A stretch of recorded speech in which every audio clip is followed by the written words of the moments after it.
Assalamualaikum warahmatullahi wabarakatuh. Anda bersama dengan saya Ustaz Haji Syahul Hamid. Tuan-tuan, untuk kuliah ringkas kita pada siri kali ini, saya ingin sampaikan pada anda beberapa perkara adab dalam menggunakan handphone. Saya pasti dunia hari ini siapa yang tak ada handphone? Semua ada handphone. Kadang-kadang anak-anak kecil pun ada handphone, budak-budak ada handphone. Siap 2-3 handphone lagi ada. Lah ni mak ayah kadang-kadang nak buat kerja, tak mau bagi anak-anak kacau, bagi phone. Daripada kecil lagi pandai access phone. Lebih pandai daripada kita yang dewasa ni. Maka di sini disebutkan beberapa perkara adab yang disebutkan oleh para ulama berkaitan dengan menggunakan handphone. Yang pertamanya, adab menggunakan handphone pertama sekali ketika melibatkan soal sembahyang ataupun solat. Usahakanlah apabila nak solat kita matikan phone kita agar sembahyang kita lebih khusyuk. Ini adalah disebabkan bukan kerana bunyi handphone sahaja. Bunyi handphone yang mengganggu kadang-kadang itu pun juga satu faktor. Tapi ada faktor yang lebih besar, iaitulah frekuensi. Frekuensi ataupun bahasa lain gelombang. Gelombang yang ada pada phone tadi itu akan mengganggu gelombang otak. Bagi anda yang mungkin belajar NLP, Neuro Linguistic Practitioner, ataupun bidang-bidang yang sealiran dengannya, anda pasti akan mengetahui bahawa otak manusia mempunyai vibration dia. Ada dia punya gelombang dia juga.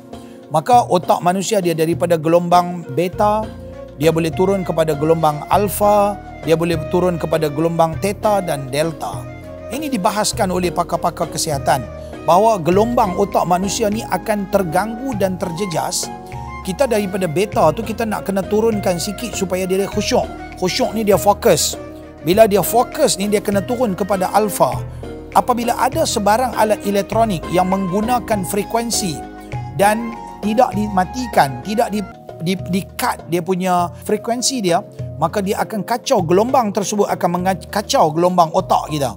Maka bahayanya tuan-tuan, bahayanya apabila kita buka phone ketika kita sembahyang, ketika kita solat, kita dan juga mereka yang bersentuh dengan kita dan yang bersentuh dan yang bersentuh, yang ada satu soft tu yang bersentuh ni, dia akan kacau gelombang semua orang. Bahkan kadang-kadang boleh kacau hampir satu masjid punya gelombang otak manusia, yang akan menyebabkan bukan sekadar kita saja yang tidak akan mendapatkan khusyuk dalam solat, tapi imam yang di depan kita, jemaah makmum di kanan kiri di belakang kita, hampir satu masjid, orang yang sedang berusaha untuk khusyukkan solat, mereka semua khusyuk mereka, sembahyang mereka akan terjejas. Ini disebabkan gelombang tadi itu. Maka sebab itulah tuan-tuan, nasihat saya, padamkan phone ketika kita nak solat, ataupun kita boleh tekan flight mode. Flight mode ni tuan-tuan, dia ada dekat handphone dekat atas yang kita nak tutup suara apa semua tu, ada lambang kapal terbang tu. Dia tulis itu flight mode. Maka kita kena tekan tu bagi menyala.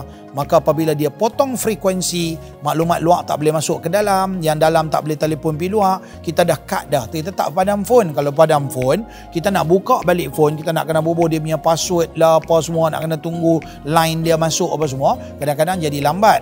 Maka kita tekan saja flight mode. Nanti bila kita dah habis solat apa semua, kita buka balik, tutup balik flight mode, kita dah boleh guna dah, senang, tak gaduh password dan sebagainya. Maka ini memudahkan. Nasihat saya, jomlah kita jaga kita punya solat. Bila kita nak sembahyang, nombor satu kita kena padamkan phone. Itu yang pertama.